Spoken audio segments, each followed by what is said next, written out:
Build & Connect, le podcast qui donne la parole à ceux qui construisent aujourd'hui le bâtiment de demain. En novembre 2022, s'est tenue la 5e édition du colloque international. 2 journées riches en conférences, tables rondes, retours d'expérience et moments de networking. 2 jours pour donner l'impulsion, susciter des collaborations et changer d'échelle. Build & Connect, un programme proposé par le pôle Fibre Énergie Vie, seul pôle de compétitivité entièrement dédié au bâtiment, et par l'Université de Strasbourg avec le soutien de 15 entreprises mécènes.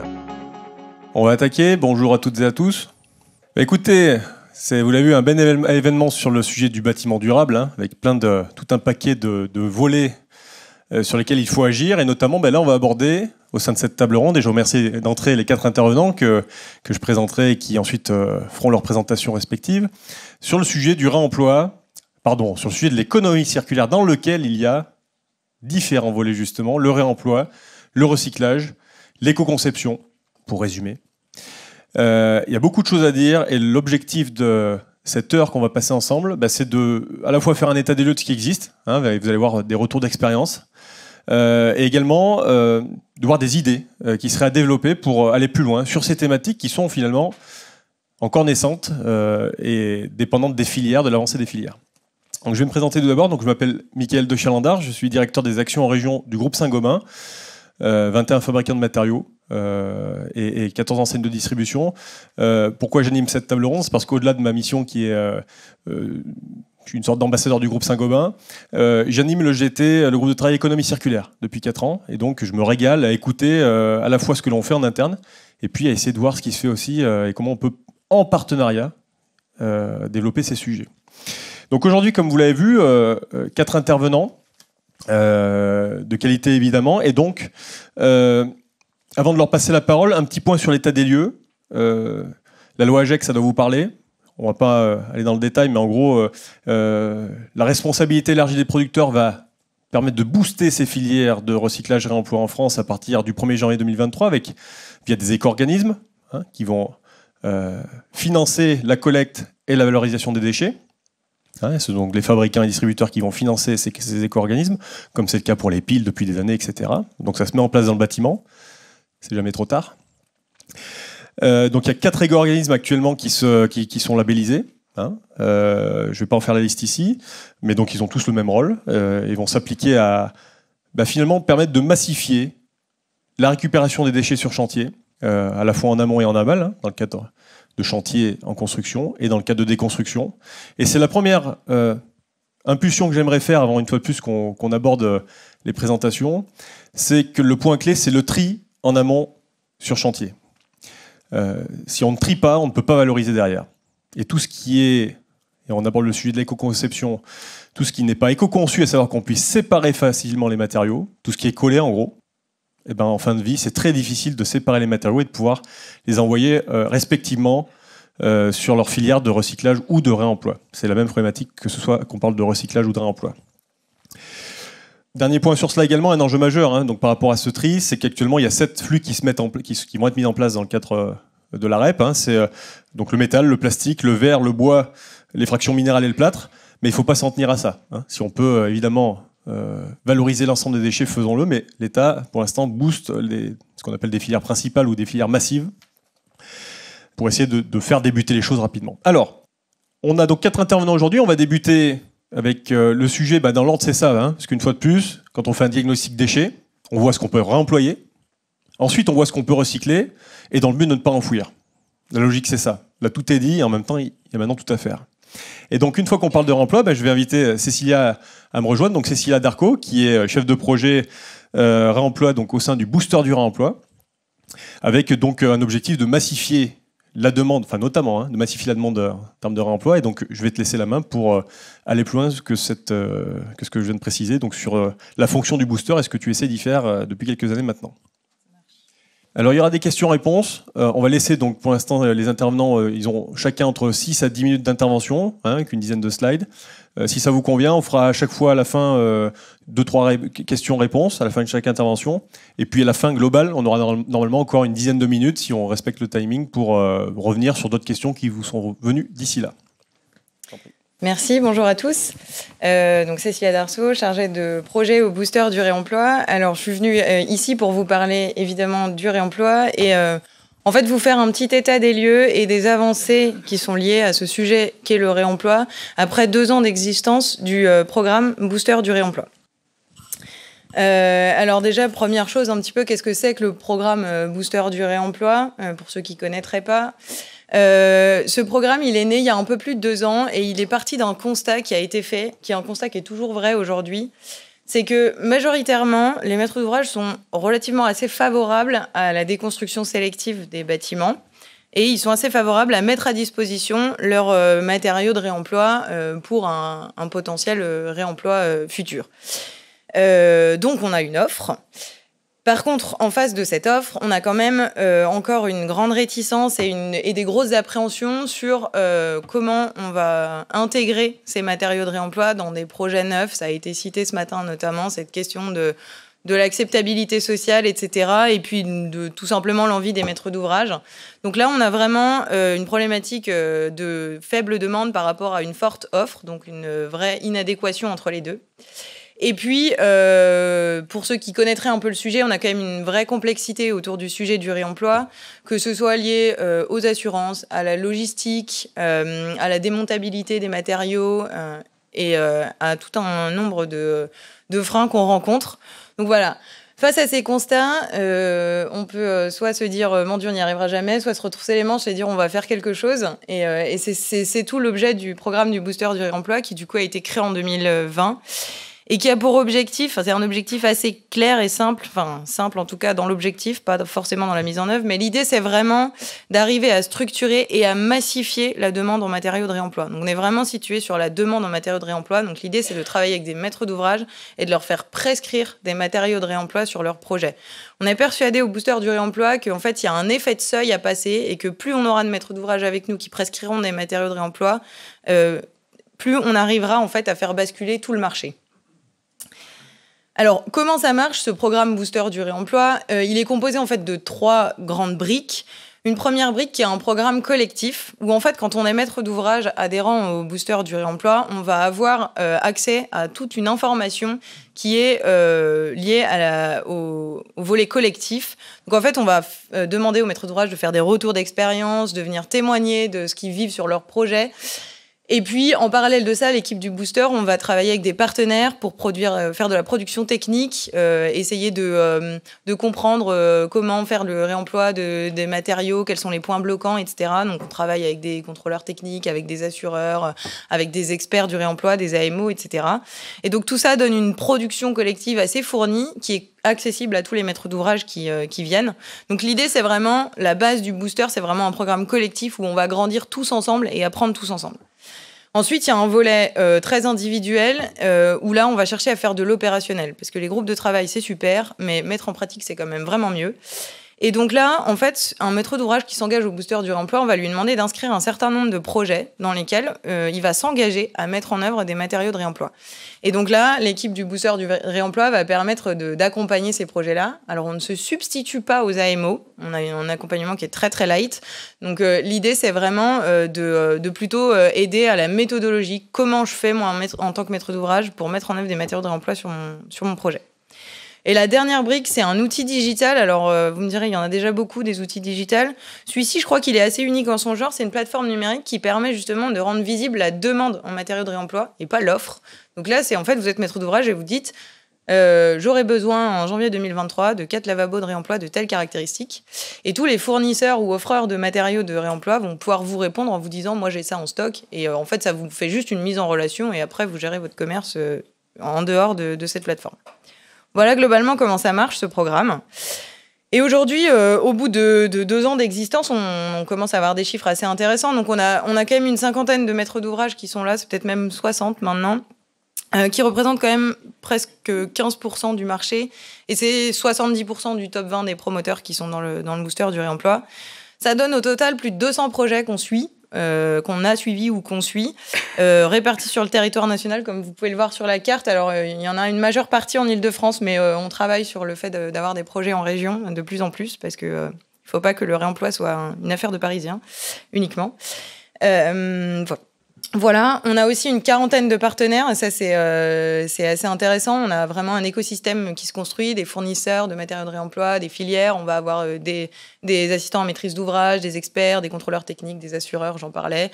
On travaille même avec des industriels aussi. Enfin voilà, il y a tout un travail qui est fait autour de ça, et qui nous permet d'avoir environné un certain nombre de matériaux. Alors par environné, j'entends, on a travaillé vraiment avec des experts en se disant, ok, si je veux réemployer tel matériau, comment faut-il que je le dépose, quelles sont les précautions à prendre, et puis si je veux le réintégrer, comment est-ce que je dois le prescrire en tant que maître d'ouvrage. Et donc ça donne lieu à toute une production de documents de type closier type, etc., qu'on met à disposition des maîtres d'ouvrage.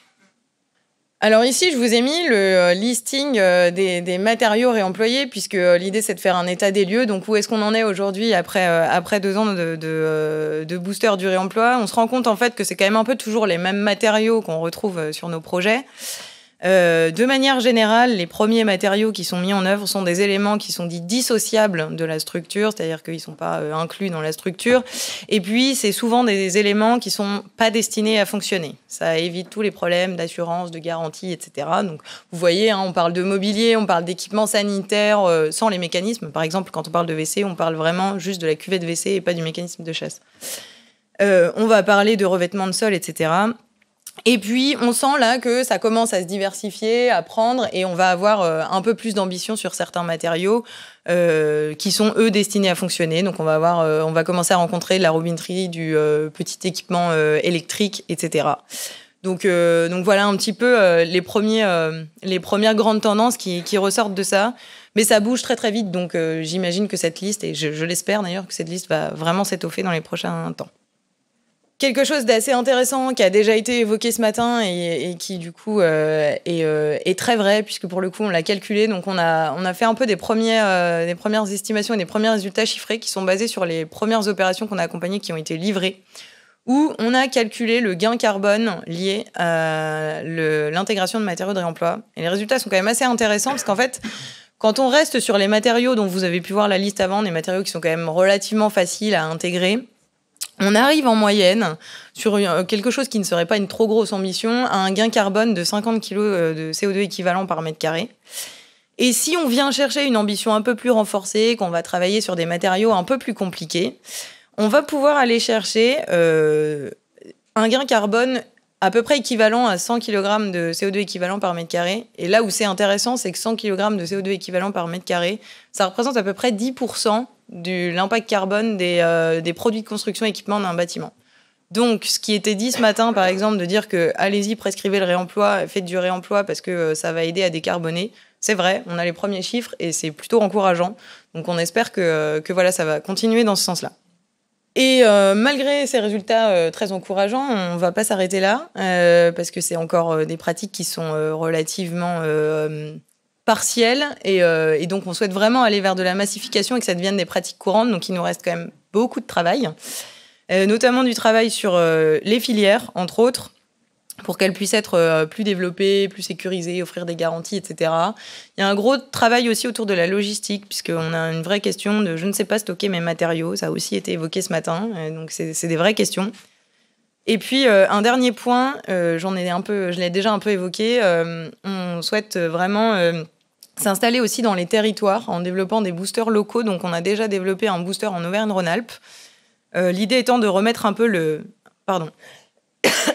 un peu d'humanité dans notre programme, et donc de permettre aux maîtres d'ouvrage de se rencontrer en présentiel et puis de faire des visites terrain, et surtout de tenir compte des spécificités régionales, parce qu'on a la chance en France d'avoir un pays où on a des vraies spécificités architecturales dans les différentes régions, ce qui fait que les possibilités de réemploi ne sont pas les mêmes dans les régions, puisque le gisement dont on dispose quand on déconstruit les bâtiments ne va pas être le même si on est dans le nord, si on est dans le sud, si on est à l'ouest ou à l'est. Donc voilà, on a déjà le booster Auvergne-Rhône-Alpes, très prochainement le booster Hauts-de-France et Pays de la Loire, et pourquoi pas, je l'espère, un booster Grand Est très bientôt aussi. Voilà, j'en ai terminé. Merci beaucoup. Alors les questions, allons-y. Une première. Bonjour, j'aurais une question par rapport à, est-ce que vous voulez aussi vous étendre sur les territoires insulaires, toutes les îles et tout ça, ou vous restez pour l'instant que sur la métropole ? C'est une très bonne question. Pour l'instant, on est, j'avoue, resté sur la métropole. Déjà, ça a été beaucoup en région parisienne. Là, on commence à aller dans les régions. La question des territoires insulaires, pourquoi pas? Il faut savoir que nous, tous les ans, on organise des trophées bâtiments circulaires pour justement récompenser les meilleurs bâtiments. Et l'année dernière, il s'avère, enfin en septembre, là, il s'avère qu'il y a un des bâtiments qui a été primé, qui est un bâtiment à Mayotte ou à La Réunion, je ne sais plus. C'est l'ordre, en fait, c'est l'ordre des architectes de Mayotte-La Réunion, donc je ne sais plus si c'est à Mayotte ou à La Réunion, pardon. Mais voilà, on n'est pas fermé à la question, c'est peut-être moins dans nos priorités parce qu'on connaît moins aussi le sujet. Je pense que c'est un peu, tout simplement, une affaire d'opportunité, je pense. Y a-t-il une autre question ou remarque? On poursuit, ça viendra peut-être sûrement tout à l'heure. Merci beaucoup en tout cas Cécilia, c'est très clair. Donc, je vais inviter Thibaut à me rejoindre, on va poursuivre aussi avec... le réemploi, et avant de passer la parole et de présenter Thibaut, juste, je rebondis du coup, moi j'en profite à chaque fois sur justement, et tu l'as dit, les fabricants, a priori, on se dit, les fabricants, ça les intéresse pas le réemploi. Hein, on est là pour vendre des produits. Finalement, on a sûrement aussi un rôle à jouer. Je pense que d'ailleurs tous les confrères, il y en a dans la salle, se posent la même question, c'est quel rôle on doit jouer, est-ce qu'on y va? Moi personnellement, je pense qu'on doit y aller, et chacun a sa place justement, notamment sur la question de la caractérisation des matériaux en fin de vie. Nous, on est en train de tester typiquement en ce moment sur les plaques de plâtre. Voilà. De dire, est-ce qu'une plaque de plâtre, en fin de vie, elle peut... et comment on la caractérise pour dire qu'elle a les mêmes caractéristiques techniques que celle qui sort de l'usine? C'est ça la question, en fait, pour être assurable, et assurer toutes ces justement, caractéristiques, qu'elles soient thermiques, qu'elles soient structurelles, qu'elles soient autres, pour tous les types de matériaux. Donc, c'est un vrai sujet. On poursuit maintenant avec donc Thibaut, Thibaut qui est directeur de Retrival.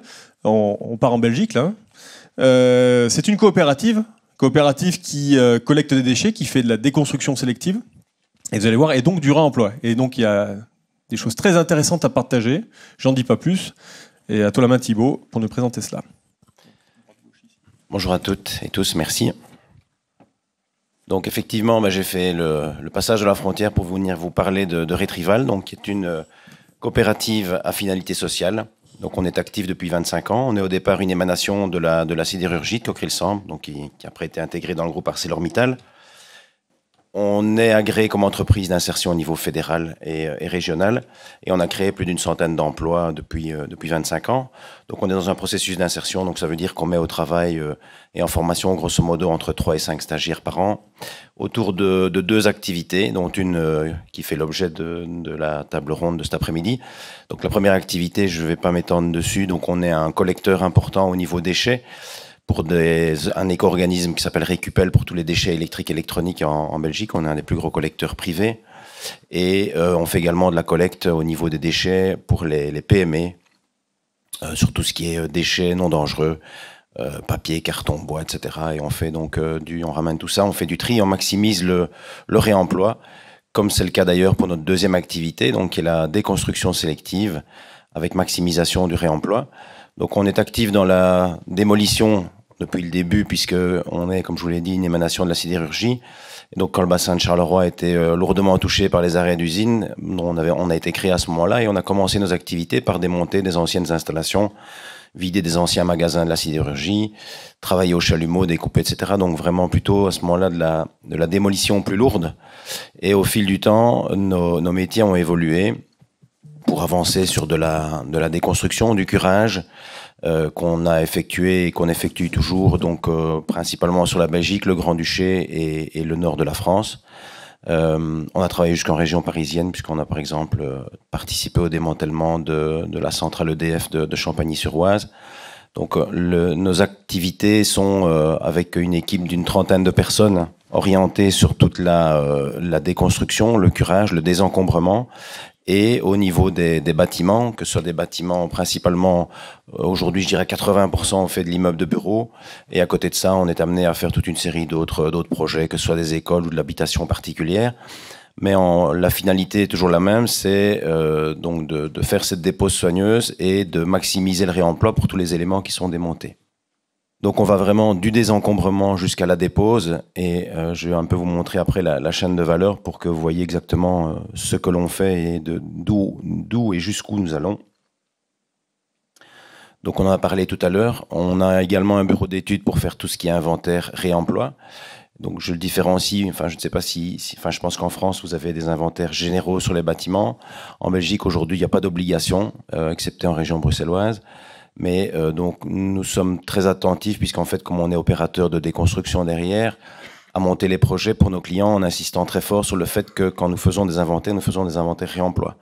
Donc c'est pas le tout de repérer 1000 ou 2000 mètres carrés de magnifiques carrelages. Si au premier test de démontage on se rend compte qu'on en casse 2 sur 3, ça peut être les plus beaux carrelages du monde. Au bout du compte, la filière de réemploi, elle sera quasi inexistante. Donc on insiste très fort, nous, dans les inventaires qu'on fait, justement sur cet aspect de réemployabilité, et qui sont généralement assortis de tests de déconstruction.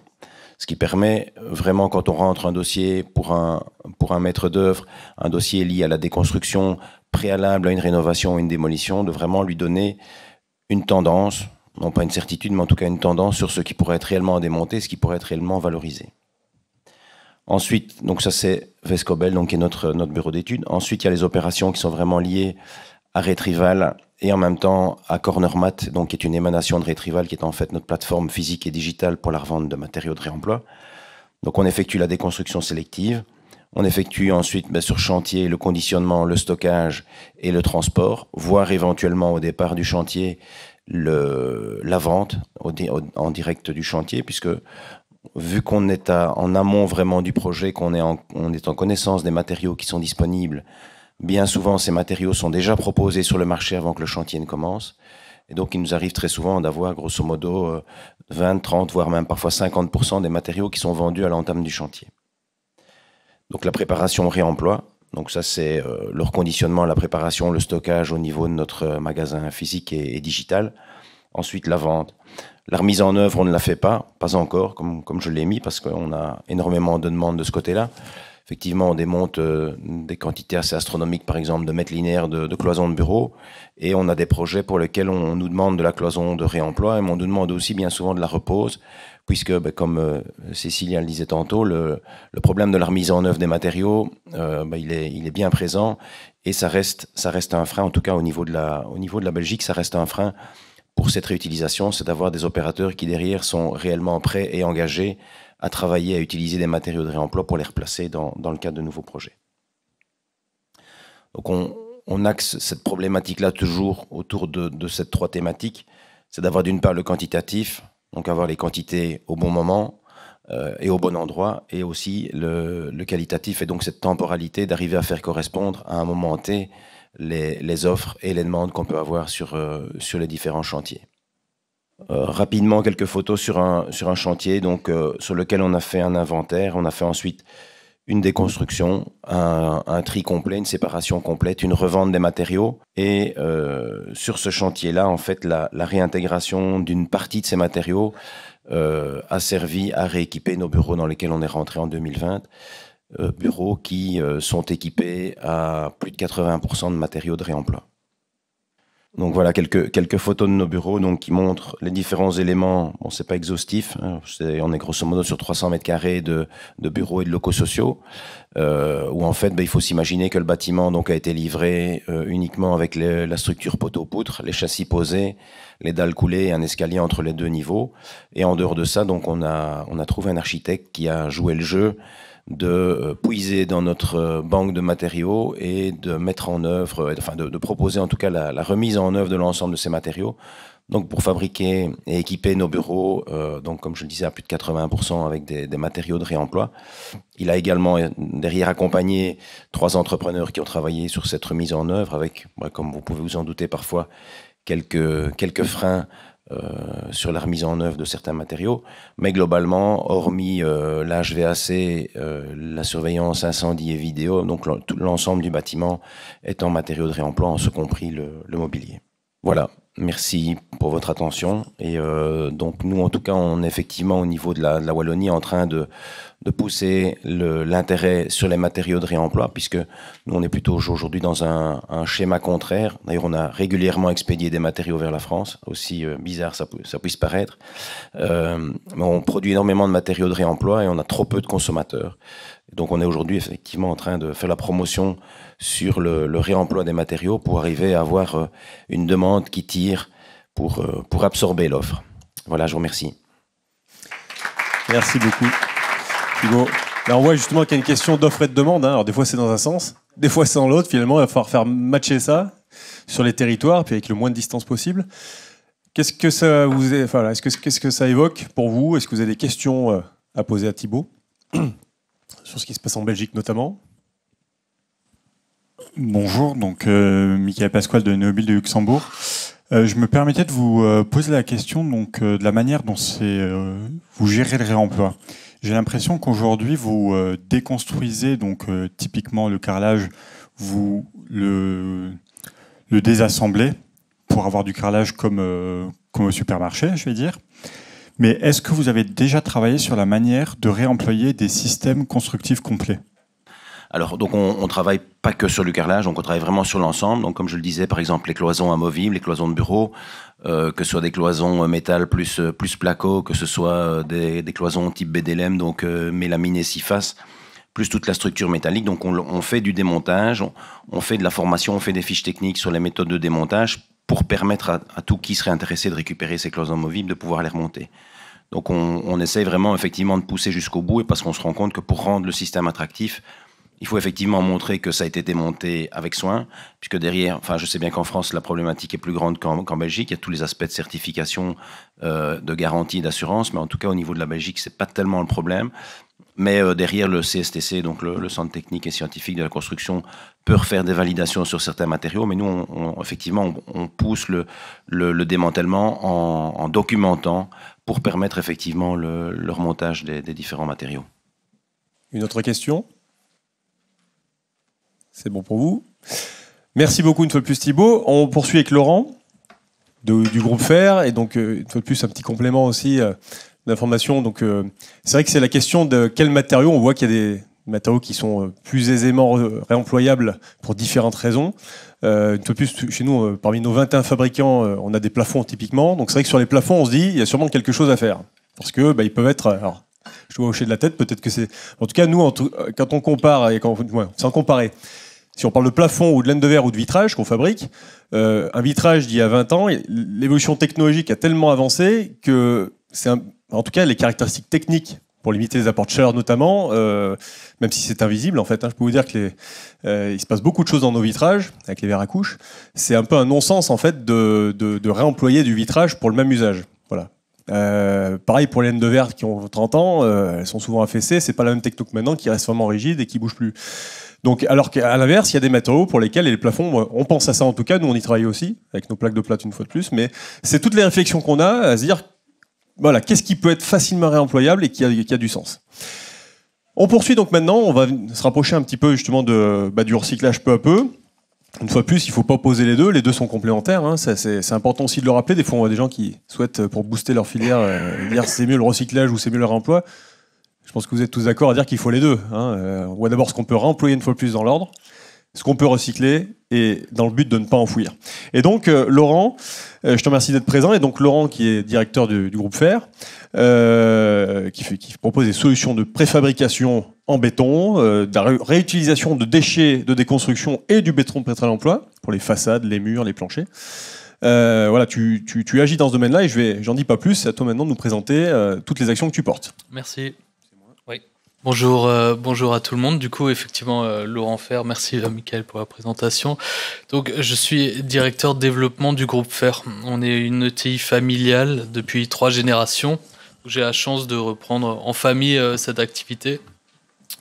Mon rôle là-dedans, c'est la direction du développement, c'est-à-dire qu'il y a la partie engineering, recherche et développement, la partie marketing, la partie des nouvelles technologies dedans.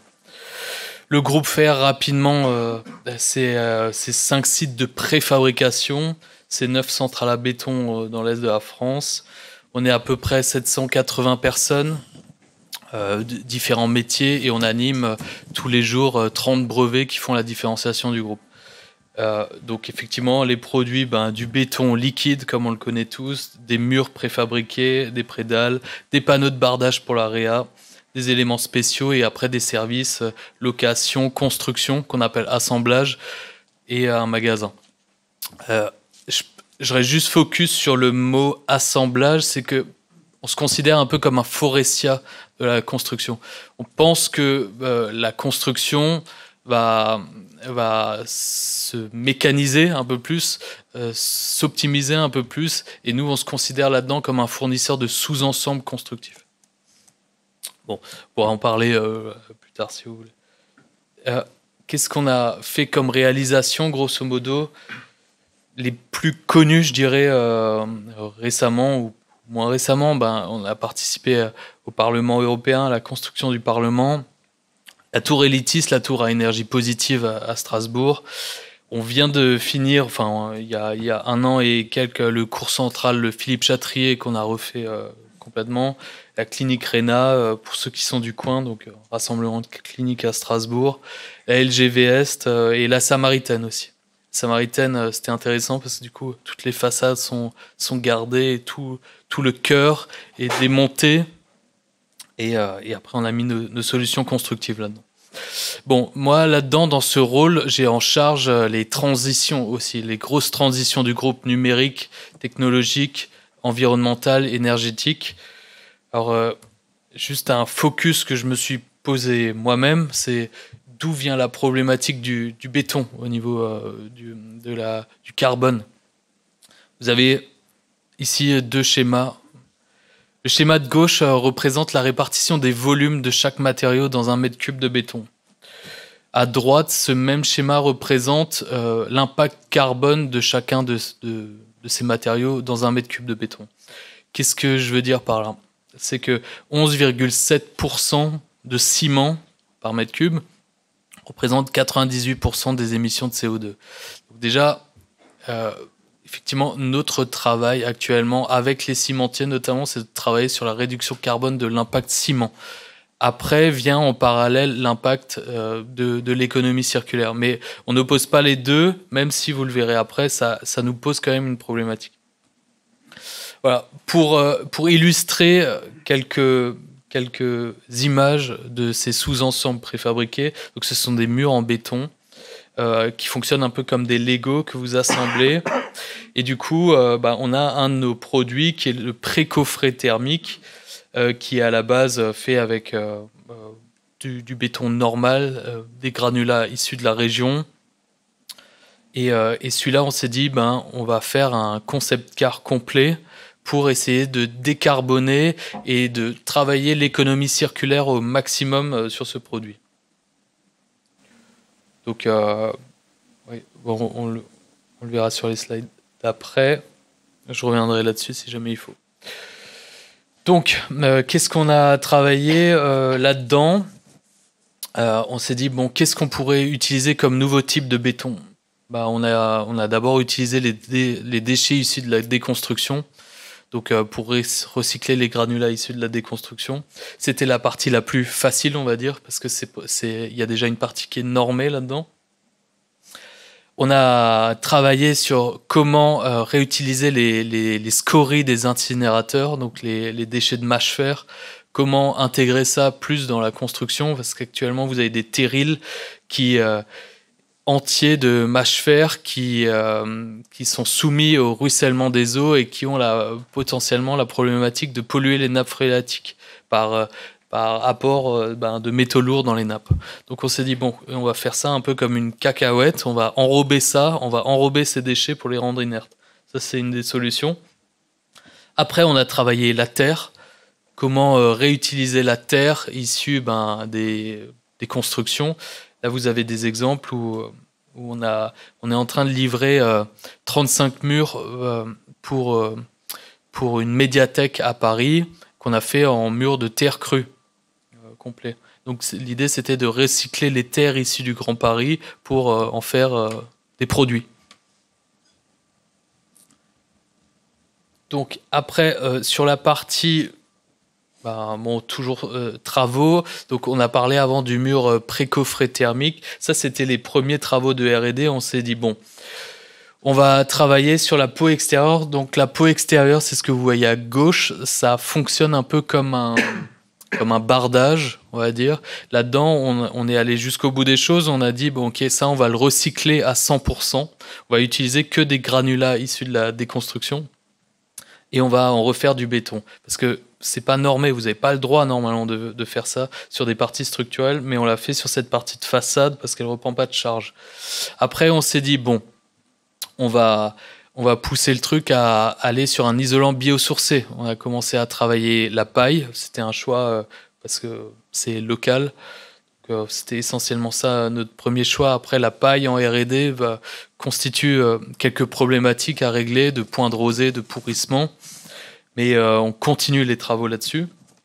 Et après, ce que vous voyez au milieu avec les connecteurs, c'est la partie structurelle du mur. Donc c'est cette partie qui porte. Et celle-là, on a respecté les normes qui nous permettent actuellement de faire jusqu'à 20% de granulats recyclés dans ces bétons. Mais on espère le pousser plus au fur et à mesure. Voilà. Sur ce travail, on a fait un point objectif en adaptant tout ce produit à la construction passive, parce qu'on on s'est formé en interne à comment construire en passif. On a créé un mur avec une résistivité thermique de 9,5 mètres carrés Kelvin par watt. Là-dedans, c'est quoi ce mur? Donc, c'est la paroi extérieure, on a recyclé l'ensemble, on n'a pas pris de la paille pour le coup, mais on a pris de la laine de bois, et après, on a fait le béton de remplissage et la paroi intérieure en matériaux recyclés également avec 20% de granulats recyclés. Ce qui nous fait, grosso modo, c'est le tableau que vous voyez. C'est un produit qui date déjà de 2020, donc ça fait un moment qu'on l'a dans les tuyaux. Donc ce pré-coffret thermique green, on a fait des comparatifs, on a 43 kilos d'équivalent CO2 et on a 39% de matériaux recyclés là-dedans. Donc c'est un produit maintenant qu'on veut développer plus fort avec le pôle fibre énergie ville notamment. On a répondu à un appel à projet pour pouvoir développer une ligne de production dédiée à ça, parce qu'il nous reste 2 problématiques encore à régler. La première étant le coût, et le deuxième étant qu'on n'a pas assez de déchets pour faire des lignes de production entièrement dédiées au recyclé. Voilà. Ma présentation est terminée. Je ne sais pas si vous avez des questions. Ou...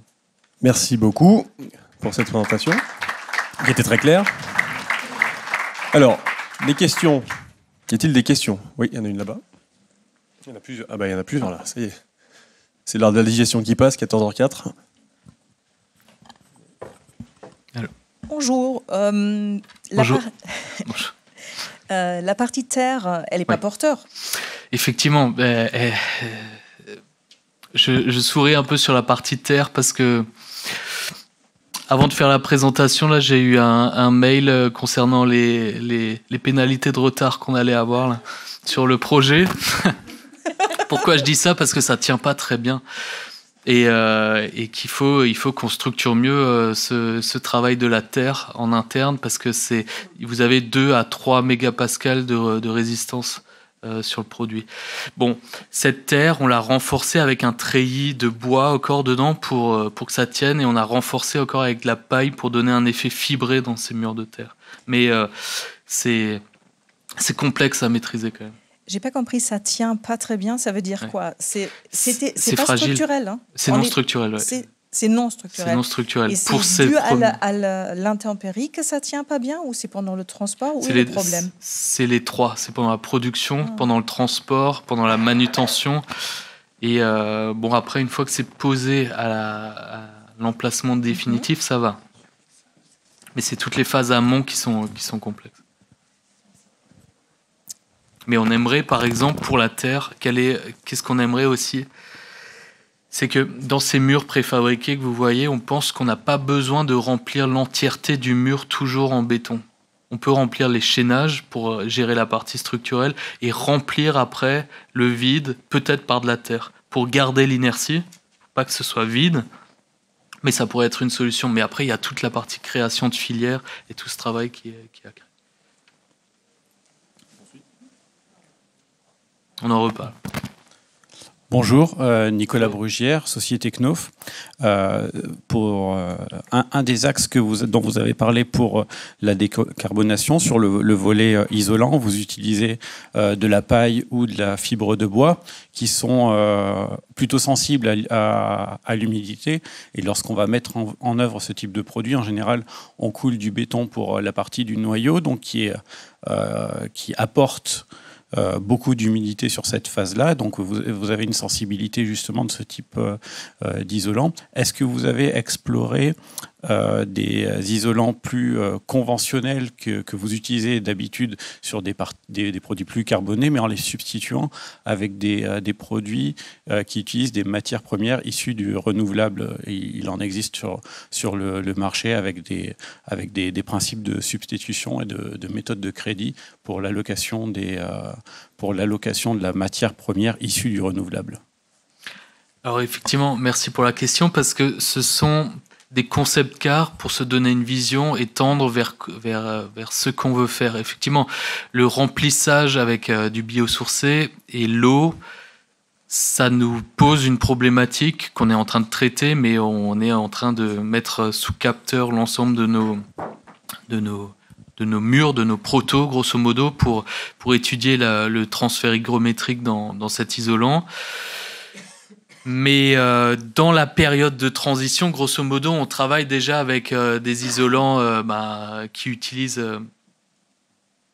les plus conventionnels, grosso modo, on va dire. Donc ça, c'est déjà une gamme en transition qu'on a intégrée chez nous. Mais on vise, parce que c'est également pas qu'un point de vue interne, c'est aussi la RT 2020 qui nous tend vers ça. On vise à travailler plus de biosourcés dans ces isolants. Bonjour, moi j'ai une question concernant l'impact carbone. Je suis ici. Vous avez présenté deux graphes qui expliquaient en clair, si j'ai bien compris, que l'impact carbone il venait essentiellement du ciment. Oui. Et dans les initiatives que vous nous avez présentées, est-ce qu'il y a il ne me semble pas avoir vu d'initiatives qui allaient dans le sens de décarboner le ciment. Est-ce que vous avez lancé des démarches? Est-ce que vous avez sollicité vos fournisseurs? Qu'est-ce qu'il en est? Bon, alors, Michael, c'est que tu m'avais demandé de faire 6 slides maximum, donc j'en ai fait 7, et j'aurais voulu en faire plus pour parler de la partie ciment, effectivement. Mais, bien sûr, j'ai volontairement même mis cette slide pour dire que 80% de nos efforts travaillent là-dessus, sur les ciments. Et là, il faut travailler avec les fournisseurs. Nous, on n'a pas de cimenterie, mais on travaille avec les fournisseurs de ciment pour utiliser des ciments plus neutres en carbone, même si ça sera toujours carboné, hein. On ne va pas se leurrer, même s'il y a des co-composants de déchets là-dedans, mais aussi pour travailler moi, là, sur quoi je peux travailler, c'est aussi le design, c'est-à-dire consommer moins de ciment, soit par utiliser des ciments peut-être plus performants, pour mettre moins de volume, ou soit travailler des ciments qui intègrent peut-être plus de déchets, ou alors, c'est ce qu'on disait, on a la chance de faire des murs préfabriqués où on n'a pas besoin du béton partout. Et là, on pourrait remplir ça avec de la terre. Par exemple, je vous prends un exemple concret. On va livrer des maisons individuelles qu'on fait avec des murs en béton. Moi, je suis convaincu qu'on n'a pas besoin de remplir les murs d'une maison individuelle que vous comparez à de la brique. On n'a pas besoin de remplir ça full béton. On peut mettre autre chose dedans. Voilà. Donc, je le considère un peu comme un sarcophage. Parfait, merci beaucoup. S'il y a d'autres questions, regarde pour la fin. Il faut quand même qu'on avance un petit peu. Donc j'invite le dernier intervenant à venir, Geoffrey, de Knof, et pareil en intermédiaire aussi, en complément. Parce que c'est un sujet, la terre aussi, qu'on travaille chez nous depuis 6 ans. Il faudra qu'on en parle d'ailleurs, parce qu'en fait, on ne se connaissait pas il y a 15 jours. Et il faut travailler en partenariat. Et donc ça fait 6 ans que nous, on travaille aussi en mode sous-marin. On commence à ressortir, parce qu'il y a beaucoup d'études à faire. En fait, le sujet de terre, il n'est pas si simple que ça. Il y a déjà 2 gros problèmes. C'est qu'il faut savoir si la terre est polluée ou pas, à la base. Elle peut l'être par du radon, naturellement, comme elle peut l'être parce qu'il y a eu une activité industrielle. Donc déjà, et après, si elle est mise en œuvre, elle peut faire que les gens tombent malades. Donc ça, interdit. Et le second sujet, après, c'est de trouver le bon liant. Naturellement, c'est l'argile. Et en fait, les terres locales sont toutes différentes. Et en fait, il faut trouver le bon liant, le bon adjuvant, si possible, qui ait le moins d'impact, parce qu'on peut y mettre des adjuvants classiques, comme du ciment, mais c'est pas le but. Et donc c'est sur ça où il faut travailler, et nous on le fait, on est en train de faire des démonstrateurs d'ailleurs, avec tout un paquet de partenaires, notamment à Marseille, qui sortiront de terre en 2024-2025 et le but, c'est de massifier derrière. Effectivement, la ressource locale, la terre, il y en a de partout. Donc si on peut tous agir en ce sens-là et l'utiliser, ça serait quand même pas mal. On poursuit avec donc Knof. Alors, Geoffrey Houbard, qui est directeur affaires publiques et développement durable en Belgique. Voilà. Et donc là, on va parler du sujet du recyclage, notamment de la laine de verre, des plaques de plâtre. Donc, à toi la main pour expliquer ce que tu fais, ce que vous faites chez Knof, voilà, sur ces deux sujets. Droite-gauche. Voilà. Là, tu l'as remis. Il y a eu un petit bug. Je te laisse te présenter un peu plus, si tu veux, ou présenter Knof. Donc, bonjour, donc, mon nom est Geoffrey Houbard, effectivement. Je travaille pour la société Knof, qui est une société internationale. Donc, moi, personnellement, je suis basé en Belgique. Mon rôle chez Knof est de garantir un petit peu que l'ensemble des productions sur le marché belge et l'ensemble de nos usines de production puissent être progressivement décarbonées, atteindre la neutralité carbone. Alors, la durabilité, globalement, c'est un thème vraiment très large. Si on prend la durabilité ou l'environnement à votre niveau, à nos niveaux, chacun, on va travailler sur nos transports, on va travailler sur nos déchets, on va travailler sur notre manière de chauffer le bâtiment. Bien finalement, au niveau de la société Knof, c'est un peu la même image. Donc, on va travailler sur le transport de nos marchandises, sur la manière de s'approvisionner en matières premières, sur la manière de livrer nos marchandises sur les chantiers.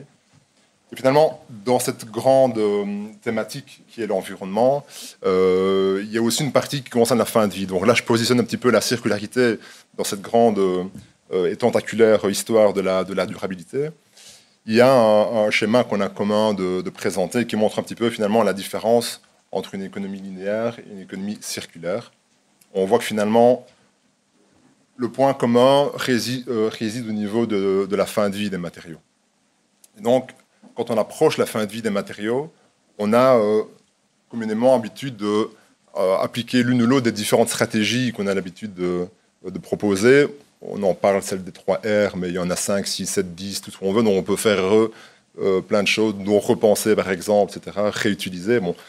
Globalement, si on fait l'analogie avec notre vie à tous les jours, si on fait à manger, le but c'est de ne pas faire trop à manger, c'est de faire juste ce qu'il faut par rapport à la famille.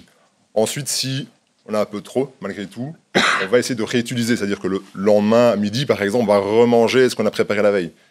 Et au final, quand on voit que le 3e jour, il nous reste encore un peu de matière, un peu de nourriture, on va le recycler, c'est-à-dire en faire de la soupe. En gros, c'est ça la démarche qu'on va essayer de faire. Alors, l'économie circulaire, la circularité, ici on fait le focus, c'est la thématique sur le recyclage. Dans notre métier, donc, nous sommes producteurs de matériaux de construction, donc essentiellement du parachèvement, comme chers confrères, plaques de plâtre, du plâtre, des blocs de plâtre, de l'isolation, etc. etc. Pour notre business, on a identifié, et c'est commun à l'ensemble des industriels, 3 types. Donc d'abord les déchets de production, ceux qu'on génère au moment de la fabrication de nos produits, qui sont généralement retraités en interne. C'est pas toujours simple, mais néanmoins on va le faire quand même.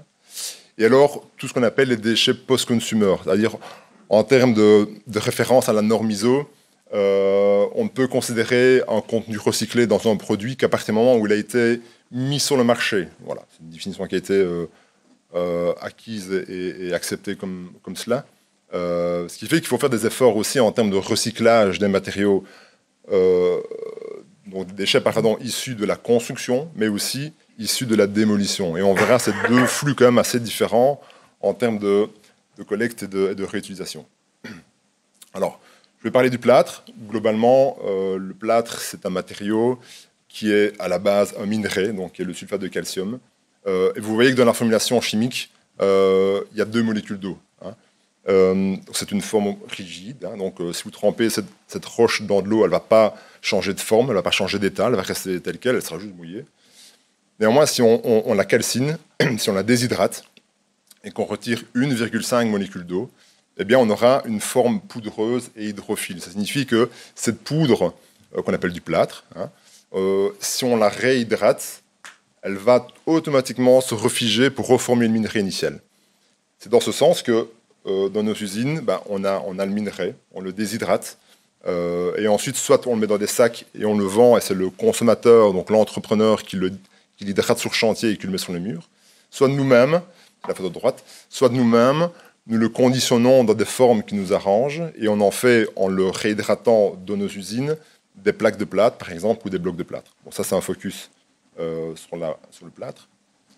Globalement, et Michael est d'accord avec moi, en termes de contenu recyclé, de pourcentage de matière recyclée réintroduite dans les nouveaux produits, on est autour de 5 à 20%. Et ce n'est pas aisé, parce qu'il y a plusieurs problèmes liés à la source des matières recyclées, qui elles-mêmes sont issues de différents types de produits, même s'il s'agit de plaques de plâtre. On a des plaques de plâtre hydro, des plaques de plâtre pour le feu, des plaques fibrées à haute densité, etc. Donc, globalement, quand on mélange l'ensemble de ces caractéristiques, il est assez compliqué d'arriver à ajuster le produit final pour qu'il corresponde à ce qu'on va en faire, quoi.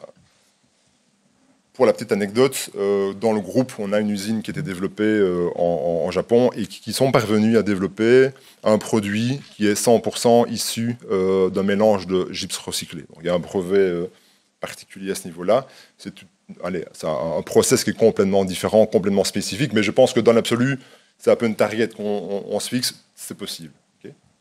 Alors, je vais aller en détail dans les trois... en abordant les trois types de déchets. Donc, d'abord, les déchets de production. Donc, globalement, on a nos 3 usines situées en Belgique, les enduits, les blocs, les plaques. Au niveau des enduits, simplement, c'est assez simple. On les reprend, donc les déchets de poudre, on les récupère dans des silos et on les réintègre directement dans la production. Au niveau des blocs, simplement, il n'y a pas de papier, c'est pas compliqué, ça reste du plâtre remis en forme de minerai quelque part. On les broie, on les redéshydrate et on en refait des produits, soit plaques, plâtre ou autre. Et là où c'est un peu plus complexe, c'est pour les plaques. Et là, il y a une technologie qui tend à se développer. En Belgique, il y avait jusqu'à ce jour quasi un seul centre de recyclage de plaques de plâtre. Aujourd'hui, il y en a un deuxième depuis 1 an. C'est la société Réplique, basée près de Tournai, pas très loin de Lille. Vous connaissez. Cette société a une espèce de know-how particulier qui permet non pas de simplement broyer la plaque de plâtre et après de séparer les petits bouts de carton et le plâtre, mais d'arriver à chiffonner comme ça la plaque pour faire en sorte qu'il y ait moins de petites fractions de papier possibles. Et de la sorte, on parvient à récupérer beaucoup de matière plâtre et assez peu de petits papiers, finalement. Et c'est beaucoup plus safe également quand on réutilise ce plâtre qu'on a recalciné, je vous rappelle, donc redéshydraté. Ça permet d'éviter que des petits bouts de papier pourraient venir faire enflammer les filtres, par exemple. Donc ça, c'est notre process.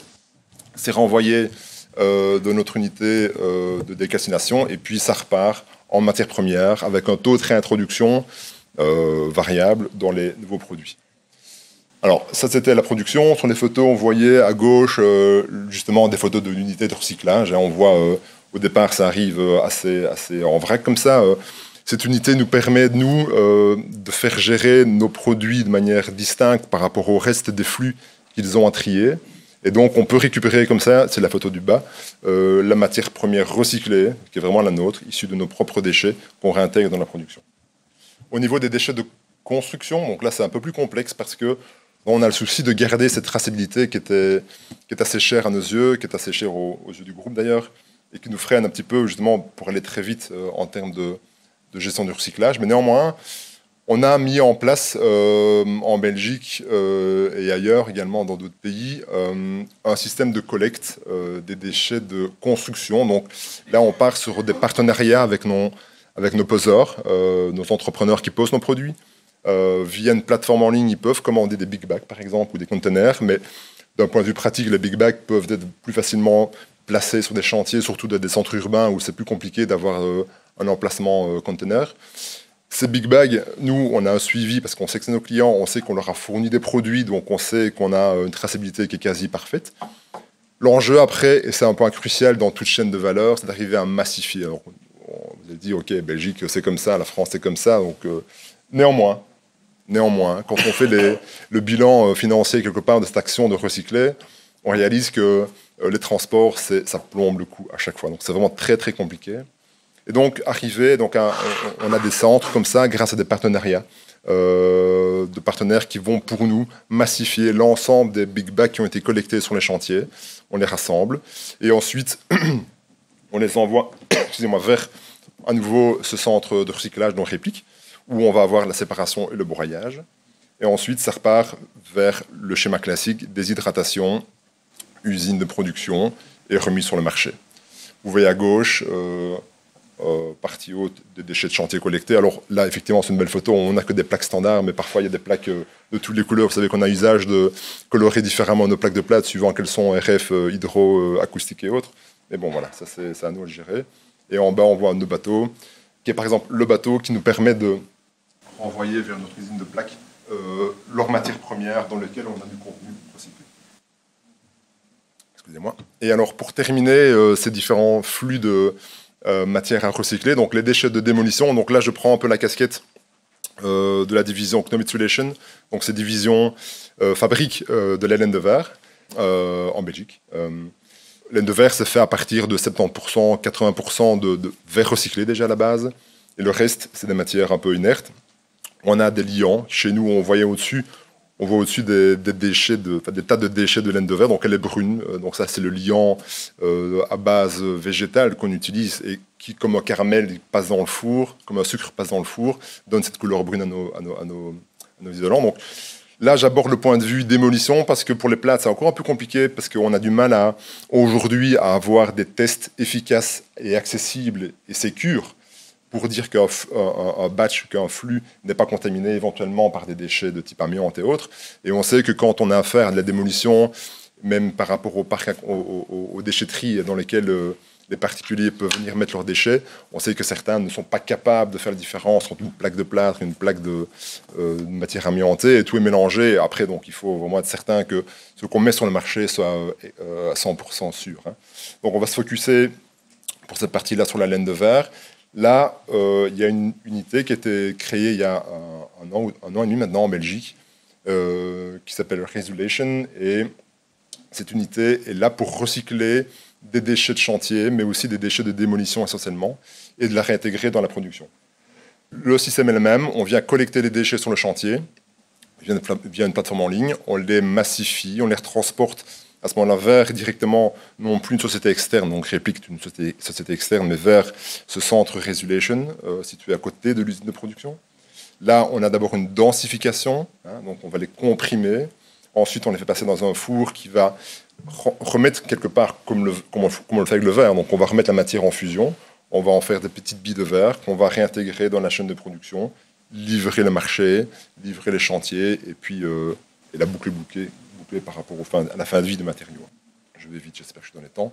Dernière slide, ça a finalement un peu un résumé des freins et contraintes de par le fait que recycler n'est pas simple. Alors, on a, comme je le disais, cette dispersion géographique qui nous empêche d'être vraiment efficace et économiquement rentable. Donc on sait qu'aujourd'hui, réellement, on perd de l'argent à réutiliser du recyclé, mais voilà, ça fait partie du business.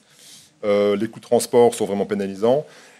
Lorsqu'on peut massifier et transporter par bateau, c'est beaucoup plus favorable, mais voilà, il faut que le territoire se prête à un transport fluvial. L'origine des matières premières est pour nous un frein en termes de développement, en termes de rapidité de développement, étant donné ce besoin de traçabilité complète. Le coût des tests de conformité, donc on envoie nous chaque mois au niveau de notre centre R&D des batchs de matières recyclées pour test, pour simplement la conformité chimique du produit. La rigueur, on en parlait, d'abord il faut trier sur chantier, donc c'est vraiment un gros problème. Déjà, dans nos usines, on voit que parfois on retrouve dans le conteneur, on retrouve une canette. Bon, et alors c'est vrai que sur un chantier, dire aux gens que là les plaques, là c'est l'isolant, là c'est les blocs, là c'est les verres, bon parfois ils donnent un peu gaga, et puis finalement, fin de journée, ils s'en foutent un petit peu. Donc ça c'est une des premières disciplines à acquérir au niveau des corps de métier. Donc la rigueur, la complexité d'intégration du contenu recyclé, j'en ai parlé, c'est pas facile de réintégrer un produit dont la composition chimique peut être variée de par la diversité des produits que nous proposons sur le marché. Et alors le prix, c'est une contrainte parce que le prix aujourd'hui, en tout cas en Belgique, de mise en décharge classique n'est pas assez élevé. Et donc on voit que par exemple, c'est en train de changer, il y a des législations qui doivent être approuvées là, mais on voit par exemple dans les pays du Nord où on est vraiment beaucoup plus à l'avance en termes de réutilisation du recyclé que là les prix de mise en décharge sont tellement hauts que finalement par essence, n'importe quel entrepreneur va d'office chez un collecteur, chez un recycleur et puis vient de vendre des charges. En termes d'incitants, pour en terminer, les réglementations nationales et régionales sont vraiment importantes. On parlait de la REP chez vous qui vraiment impose ce genre de choses. Le coût croissant globalement du supply chain, on sait que les coûts de transport sont énormes, donc quand il s'agit de faire amener une marchandise, une matière première d'un site à un autre, si on peut collecter une matière recyclée locale, on sécurise un petit peu la chaîne en termes économiques. Sécurisation des flux aussi, on se rend compte de la pénurie, et c'est vrai que si vous êtes un peu dans le monde de la construction, vous allez peut-être rendu compte, mais en Belgique c'est effroyable, cette pénurie de matériaux. Donc le fait de pouvoir sécuriser une chaîne d'alimentation en matière première est importante pour nous, malgré le coût. Et pour terminer, les objectifs du groupe Knauf. Voilà. Au niveau mondial, on a des objectifs clairs en termes de diminution et de recyclabilité, et ça nous booste en tant que pays, en tant qu'entrepreneur à avancer. Et j'en termine avec ça. La photo de droite, pour un peu apporter un peu de gaieté, c'est des lampes, mais qui sont faites à partir de plâtre recyclé. Donc c'est un designer du côté d'Anvers. Il utilise, grâce à un réseau de plafonneurs, de plafistes, vous dites, de plafonneurs qui utilisent du plâtre. Il récupère ses fins de sac, il les moule et il en fait des superbes lampes design. Donc ils ont un site, allez le voir, c'est magnifique. Mais voilà, il n'y a pas que... Ça, c'est ce qu'on appelle de l'upcycling. Hein, donc, c'est pas du recycling, c'est pas du down, c'est de l'upcycling et c'est magnifique. Voilà, merci beaucoup. Merci Geoffrey. Alors, y a-t-il une question ? Vous mettez assez bien en évidence des obstacles comme la logistique, le fait d'avoir une répartition géographique très dense. Est-ce que du coup la stratégie industrielle doit changer ? C'est-à-dire est-ce qu'on doit plutôt relocaliser des unités de production peut-être bien plus petites, plus régionales, et ça veut dire aussi peut-être aller vers des processus simplifiés ou... Je ne pense pas qu'il faut relocaliser les unités de production, mais bien les unités de recyclage. Oui, et ça complètement. Et je pense que là, on est au début de cette mutation génétique, j'ai envie de dire, de fait. Voilà. Il faut vraiment arriver à faire en sorte qu'on ait d'office une boucle de réutilisation, de recyclage qui soit à proximité. Finalement, comme l'a fait Innovation avec vraiment à côté de la production. Ben, tout à fait. Une autre question ?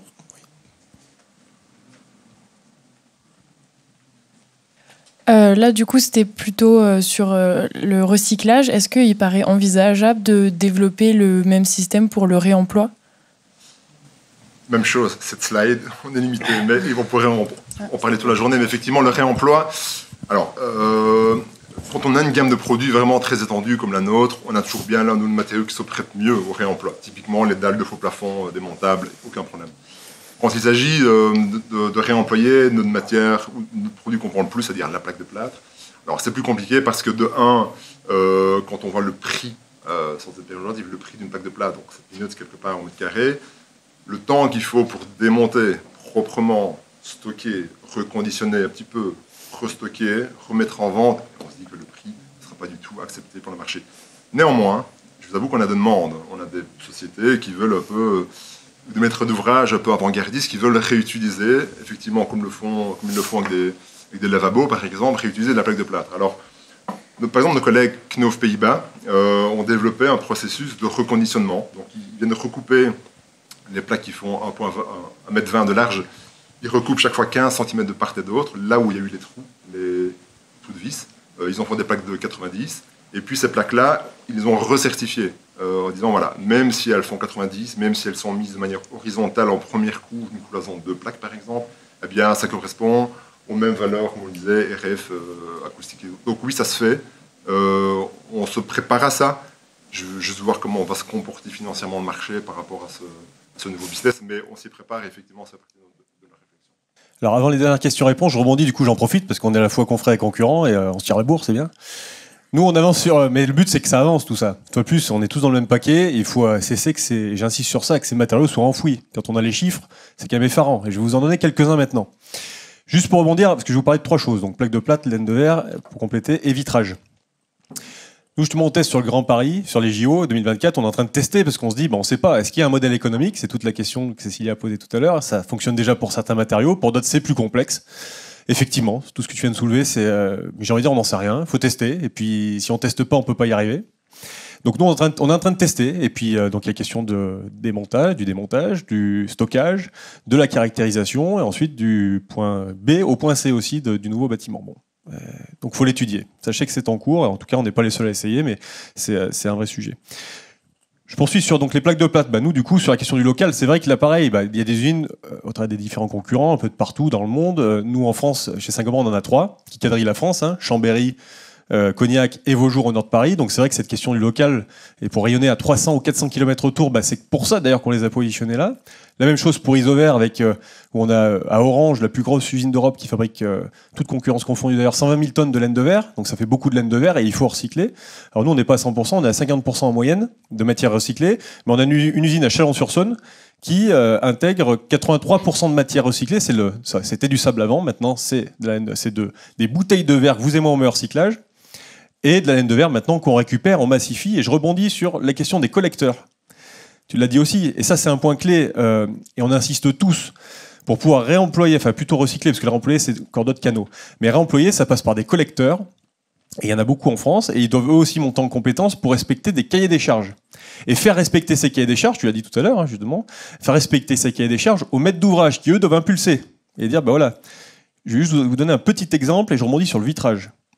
Il suffit, comme tu l'as dit, mais sur le vitrage, c'est là où il y a le plus d'exigences. Nous, on a deux usines en France, une au sud de Lyon, une à Aniche. On fabrique 200 000 tonnes de verre dans chacune des deux. Beaucoup une fois de plus aussi. Il suffit que sur une benne de verre fin de vie qui arrive, donc de menuiserie qu'on démonte, qui sont démontées d'ailleurs chez le collecteur et non pas sur chantier, pour éviter qu'il y ait des petits polluants. Il suffit qu'il y ait un petit morceau d'aluminium de 5 cm qui soit caché sur toute une benne de vitrage. Si ça arrive à l'usine, ça va être fondu dans la masse parce qu'on va pas le voir. Ça va polluer 3 jours de production. 3 jours de production, c'est 100 000 € par jour. Et c'est du verre qui sera plus transparent et qu'on ne pourra pas en faire du vitrage. Donc vous comprenez pourquoi jusqu'à maintenant on était réticents en tant qu'industriel. Il y a des raisons en fait. C'est pas parce qu'on voulait pas. Au contraire, on refond du verre fin de vie à 800 degrés plutôt que du sable à 1500. Donc on a tout intérêt à le faire. Encore plus aujourd'hui. Donc maintenant le challenge c'est que tous, et de l'amont à l'aval, donc de la maîtrise d'ouvrage, en passant par le collecteur et les artisans qui démontent justement, qui démantèlent, et que ce soit bien fait, que ce soit, alors c'est un nouveau business model, ça coûte plus cher de prendre son temps plutôt que de tout casser, mais normalement on est obligé de passer par là. Et donc les objectifs en termes de chiffres, là je reviens sur le vitrage, on a 35% de matière recyclée actuellement, c'est plus de 34% de chute intra-usine, en toute transparence, et moins de 1% qui vient de déconstruction. Et on veut passer justement au maximum actuel technologique, c'est 70%, on vient de sortir un verre bas carbone, qui passe de 10 kg de CO2 au mètre carré à 7 kg, grâce justement à ce passage de 35 à 70% de carbone. Sauf que pour l'instant, on peut en produire que 3 jours par an. Parce qu'on n'a pas assez de calcin fin de vie, donc de vitrage fin de vie qui arrive à l'usine. Voilà, donc ça, vous l'avez compris, c'est un des enjeux. Les plaques de plâtre en France, donc c'est à peu près 120 000 tonnes par an de recyclés en France. Il y a 2 gros faiseurs qui sont du coup en l'occurrence Saint-Gobain, enfin Placo et Signat. C'est à peu près 65 000 tonnes chacun, grosso modo, et ça reste 10% du gisement. C'est que tout le reste, c'est enfoui. On en est là.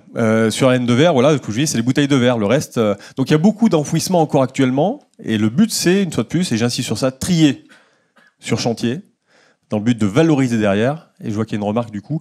Mais c'était pour vous donner quelques chiffres. Qu'est-ce que j'ai oublié? Donc les collecteurs. Les collecteurs, il y a 180 collecteurs en France à peu près, partenaires de différents industriels dont nous. Pour le vitrage, on en a 50. Donc il faut passer par ces collecteurs qui, eux, savent faire. Tu voulais rebondir? Oui, je veux juste faire un complément par rapport à effectivement à cette notion de tri et le fait d'avoir des produits de qualité pour pouvoir partir sur les filières de recyclage. Nous, en fait, on a mis en place sur certains gros chantiers. Alors effectivement, ça ne peut se faire que sur des chantiers de grosse taille. On a mis en place donc 2 valoristes donc qui trient les déchets de chantier dès le moment où on rentre dans les phases de seconde œuvre.